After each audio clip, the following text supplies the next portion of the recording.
quando que a gente sente ansiedade? Normalmente por um emprego novo, quando estamos prestes a fazer uma viagem ou uma festa que a gente anseia muito, para o filho, para a família. Muitas vezes nos sentimos ansiosos por causa do medo do futuro, como o momento em que vivemos, por exemplo, no passado com a pandemia, com a crise. Então, existem vários momentos em que a ansiedade toma conta da vida das pessoas. E se não administrarmos isso da maneira correta, entramos em situações inexplicáveis, entramos em colapso. Não é assim? Mas como administrar a ansiedade para que ela não seja prejudicial para a sua vida? Bom, eu costumo ter 3 atitudes que me fazem vencer a ansiedade. 1. Pensar como resolver. 2. Pensar nas possibilidades que podem acontecer.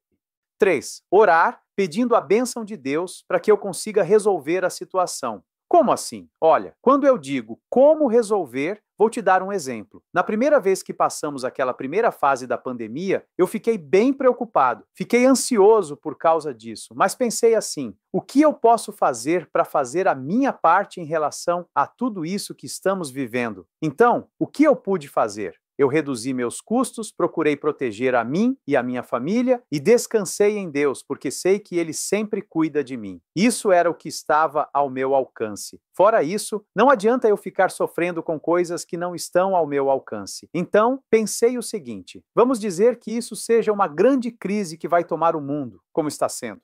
Quais as possibilidades que podem acontecer comigo? Na melhor ou na pior das hipóteses? Bom, pode ser que eu tenha que diminuir o negócio que tenho hoje. Tudo bem? Eu não nasci grudado nele. Pode acontecer. Pode ser que eu tenha que fechar esse negócio. Tudo bem. Deus sempre tem o melhor para mim. Eu sei que posso confiar no Deus a quem sirvo. E se isso acontecer? Eu volto a trabalhar numa empresa, como sempre fiz. E aquilo que Deus me ensinou durante toda a minha vida, ninguém pode roubar de mim. Então, não tem problema. Eu vou viver o tempo de Deus, e aquilo que eu puder fazer, não tem para onde correr. Bom, e eu orei a respeito disso. Por quê? Porque, Senhor, eu confio em Ti. Essa foi a minha oração, e clamei a Deus para que me desse direção. Como está nesse Salmo, Salmo 103, versículo 15, diz assim: a nossa vida é como a grama, cresce e floresce como a flor do campo. Aí o vento sopra, a flor desaparece, e nunca mais ninguém a vê. Nós precisamos ter noção de quão pequenos somos diante de tudo isso. Mas o amor de Deus, o Senhor, por aqueles que o temem, dura para sempre, e a sua bondade permanece, passando dos pais para os filhos, para aqueles que guardam a sua aliança e obedecem fielmente aos seus mandamentos. O Senhor Deus colocou o seu trono bem firme no céu. Ele é rei e domina sobre tudo. Então, tudo isso que está acontecendo está debaixo da vontade permissiva de Deus. Ou seja, Deus permitiu porque Ele domina sobre todas as coisas. E nós realmente vamos passar por isso. Vamos vencer toda essa situação, porque a bênção de Deus está em nossas vidas. Nós precisamos ter consciência de como somos frágeis, limitados e passageiros, e precisamos aprender a confiar em Deus. E eu vou falar de forma prática como é que nós fazemos isso. Agora eu quero ler outro versículo também que está lá em Provérbios. Provérbios capítulo 3, versículos de 5 a 8. Confie no Senhor de todo o coração e não se apoie na sua própria inteligência. É difícil muitas vezes, né, não acreditar em tudo aquilo que temos visto, mas Deus tem o melhor para mim. Nós precisamos confiar em Deus primeiro, certo? Porque Deus tem o melhor para mim e para você. E a nossa inteligência muitas vezes vai falhar. Por quê? Porque Deus sabe o que é melhor para nós. E Ele nos dará caminhos que a nossa inteligência não pode entender. Lembre-se de Deus em tudo que você fizer e Ele lhe mostrará o caminho certo. Olha que maravilhoso isso. Se eu e você confiarmos em Deus e lembrarmos dele em tudo que fizermos, clamando por direção, certamente ele nos mostrará o caminho certo. Não fique pensando que você é sábio. Tema o Senhor e não faça nada de que seja errado, pois isso será como um bom remédio para curar as suas feridas e aliviar o seu sofrimento.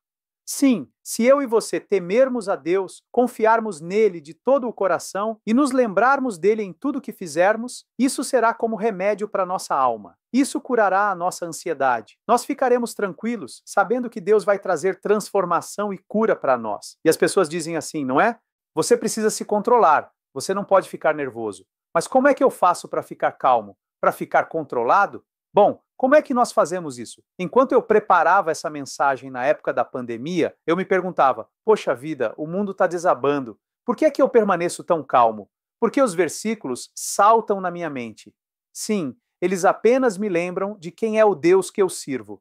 E é impossível ficar ansioso sabendo que Deus está no controle, que Ele vai cuidar de mim. Só que isso é um processo. Todos os dias você precisa ler a palavra, orar, ouvir louvores e congregar. Assim, vamos conhecendo a Deus, nos relacionando com Ele e confiando nele. E assim, a ansiedade vai embora. Ela não consegue vencer o conforto e a tranquilidade que Deus coloca em nossos corações. É muito importante também que você se alimente corretamente, pratique exercícios físicos constantemente, ainda que seja uma caminhada. Nós precisamos fazer alguma coisa. Isso tem várias reações químicas no nosso organismo. Tanto a alimentação quanto a prática de exercícios fazem diferença no nosso humor, na nossa ansiedade, nos fazem pessoas melhores.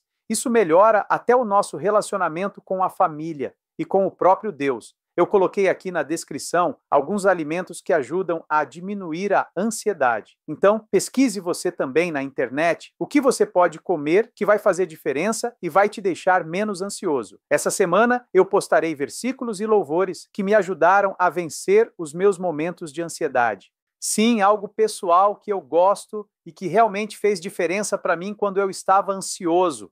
Nos siga nas redes sociais e veja, na prática, como a palavra de Deus pode transformar as nossas vidas. Que Deus te abençoe.